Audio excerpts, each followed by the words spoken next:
Hello friends, आप लोग का स्वागत है हमारे यूट्यूब चैनल नौकरी यूथ पर। आज हम लोग यहाँ देखेंगे एनसीईआरटी ज्योग्राफी के क्लास 6 के सभी ऑब्जेक्टिव क्वेश्चंस को, जो कि हमारे UPSC teacher, UPSC, BPSC teacher, Bihar दरोगा, बिहार एसएससी और बिहार पुलिस के सभी स्टूडेंट्स के लिए बहुत ही फायदेमंद साबित होगा। तो चलिए आइए देखते हैं क्लास 6 के सभी ऑब्जेक्टिव क्वेश्चंस को। तो क्लास 6 का चैप्टर है चैप्टर नंबर 3, पृथ्वी की गतियाँ। इस चैप्टर से अगला क्वेश्चन जो देखते हैं कौन सा है, क्वेश्चन नंबर 1 है, पृथ्वी की गति के कितने प्रकार होते हैं? तो पृथ्वी की गति के 2 प्रकार होते हैं। ऑप्शन बी जो है आपका वो राइट आंसर होगा। नेक्स्ट क्वेश्चन है, पृथ्वी का अपने अक्ष पर घूमना क्या कहलाता है? तो पृथ्वी का अपने अक्ष पर घूमना घूर्णन कहलाता है। ऑप्शन सी जो होगा वो आपका राइट आंसर होगा। नेक्स्ट क्वेश्चन है, सूर्य के चारों ओर पृथ्वी की गति को क्या कहते हैं? तो सूर्य के चारों ओर पृथ्वी की गति को हम परिक्रमण कहते हैं। ऑप्शन डी जो होगा आपका राइट आंसर होगा। पृथ्वी का अक्ष किस प्रकार की रेखा होती है? जो पृथ्वी का अक्ष होता है वह एक काल्पनिक रेखा होता है। ऑप्शन सी जो होगा आपका राइट आंसर होगा, काल्पनिक रेखा। अगला क्वेश्चन है, पृथ्वी का अक्ष कक्षीय सतह से कितने अंश का कोण बनाता है? तो जो पृथ्वी का अक्ष होता है वह अक्षीय सतह से आपका 66.5 डिग्री का कोण बनाता है। ऑप्शन डी जो होगा आपका राइट आंसर होगा।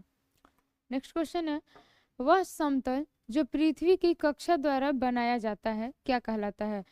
तो जो पृथ्वी की कक्षा द्वारा बनाया जाता है उस समतल को हम कक्षीय समतल कहते हैं। ऑप्शन डी बी जो होगा आपका राइट आंसर होगा। अगला क्वेश्चन है, पृथ्वी का आकार किसके समान है? तो पृथ्वी का जो आकार है वह एक गोला के समान होता है। ऑप्शन सी जो आपका राइट आंसर होगा। नेक्स्ट क्वेश्चन है, एक समय में पृथ्वी के किस भाग पर सूर्य की रोशनी पड़ती है? तो एक समय में पृथ्वी के सिर्फ आधे भाग पर ही सूर्य की रोशनी पड़ती है। ऑप्शन सी जो होगा आपका राइट आंसर होगा।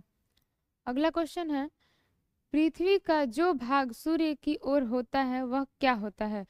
तो पृथ्वी का जो भाग सूर्य की ओर होता है वहां दिन होता है। ऑप्शन डी जो होगा आपका राइट आंसर होगा।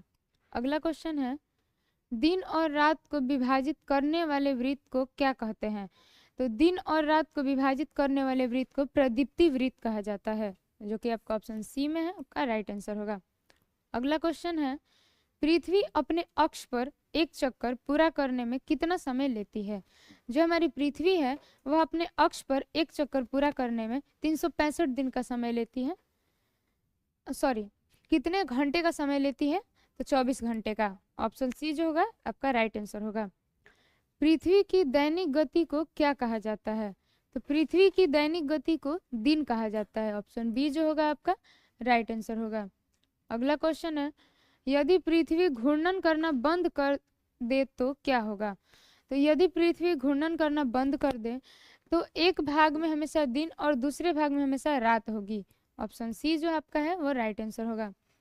अगला क्वेश्चन है, पृथ्वी की वह गति जो सूर्य के चारों ओर होती है क्या कहलाती है?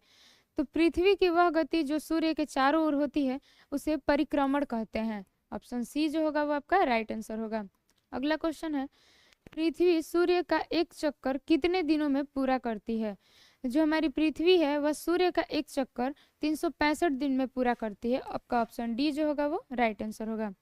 अगला क्वेश्चन है, एक वर्ष के प्रत्येक 6 घंटे कब जोड़े जाते हैं? तो एक वर्ष के प्रत्येक 6 घंटे हर चौथे वर्ष फरवरी में जोड़े जाते हैं। अगला ऑप्शन सी जो है आपका राइट आंसर होगा। नेक्स्ट क्वेश्चन है, लीप वर्ष में फरवरी महीने में कितने दिन होते हैं? तो जो लीप वर्ष होता है उसमें फरवरी महीने में 29 दिन होते हैं। ऑप्शन सी जो आपका है वो राइट आंसर होगा, 29 दिन। अगला क्वेश्चन है, ऐसा वर्ष जिसमें 366 दिन होते हैं क्या कहलाता है? तो वह वर्ष जिसमें 366 दिन होते हैं उसे लीप वर्ष के नाम से जाना जाता है, जबकि आपका ऑप्शन डी में है लीप वर्ष, आपका आंसर सही होगा। अगला क्वेश्चन है, पृथ्वी सूर्य के चारों ओर किस प्रकार के पथ पर चक्कर लगाती है? तो पृथ्वी सूर्य के चारों ओर दीर्घवृत्ताकार पथ पर चक्कर लगाती है। तो आपका ऑप्शन सी जो होगा वो राइट आंसर होगा। अगला क्वेश्चन है, पृथ्वी पूरे कक्ष में किस स्थिति में झुकी रहती है? तो जो पृथ्वी होती है वह पूरे कक्ष में एक ही दिशा में झुकी रहती है। ऑप्शन सी जो है आपका वो राइट आंसर होगा। अगला क्वेश्चन है आपका है, सामान्यतः एक वर्ष को कितने ऋतुओं में बांटा जाता है? तो सामान्यतः एक वर्ष को 4 ऋतुओं में ही बांटा गया है। ऑप्शन डी जो होगा आपका राइट आंसर होगा। अगला क्वेश्चन है, ऋतुओं में परिवर्तन का मुख्य कारण क्या है? तो ऋतुओं में परिवर्तन का मुख्य कारण जो है वह है सूर्य के चारों ओर पृथ्वी की स्थिति में परिवर्तन। आपका ऑप्शन सी जो होगा वो राइट आंसर होगा। अगला क्वेश्चन है, निम्न में से कौन सी ऋतुओं में शामिल नहीं है?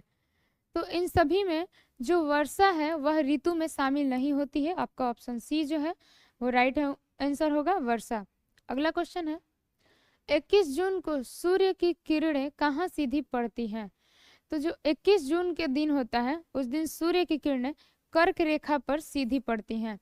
ऑप्शन सी जो है आपका वो राइट आंसर होगा। अगला क्वेश्चन है, 21 जून को किस गोलार्ध में सबसे लंबा दिन होता है? तो 21 जून को जो उत्तरी गोलार्ध है उसमें सबसे लंबा दिन होता है। तो आपका ऑप्शन बी जो होगा वो राइट आंसर होगा।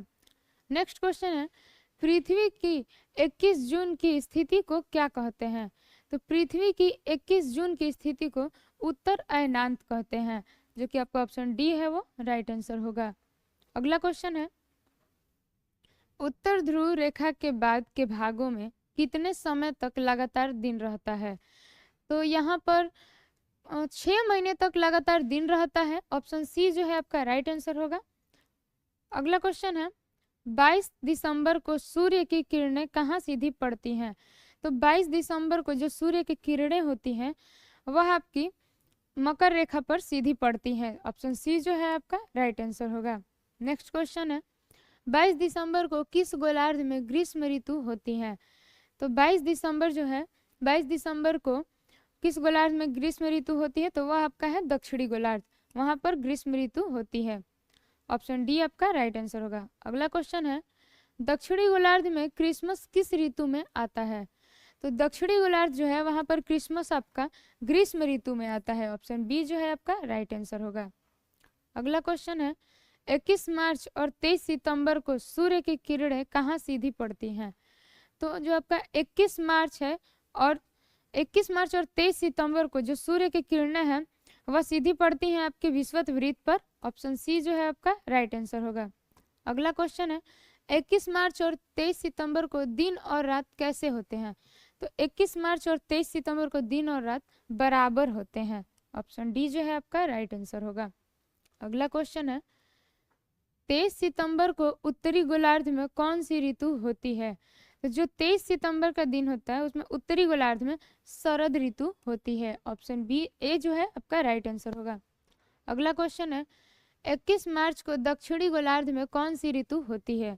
तो 21 मार्च को दक्षिणी गोलार्ध में शरद ऋतु होती है। आपका ऑप्शन बी जो है वो राइट आंसर होगा। अगला क्वेश्चन है, ऋतुओं में परिवर्तन का मुख्य कारण क्या है? जो ऋतुओं में परिवर्तन का मुख्य कारण है वह है पृथ्वी का झुकाव और परिक्रमण। ऑप्शन ए आपका राइट आंसर होगा। नेक्स्ट क्वेश्चन है, पृथ्वी का अक्ष हमेशा किस प्रकार झुका रहता है? तो पृथ्वी का अक्ष हमेशा जो है वह एक ही दिशा में झुका रहता है। ऑप्शन सी जो है आपका राइट आंसर होगा। अगला क्वेश्चन देखते हैं। आज के वीडियो में इतना ही, मिलते हैं अगले नेक्स्ट वीडियो में। आज के लिए थैंक यू।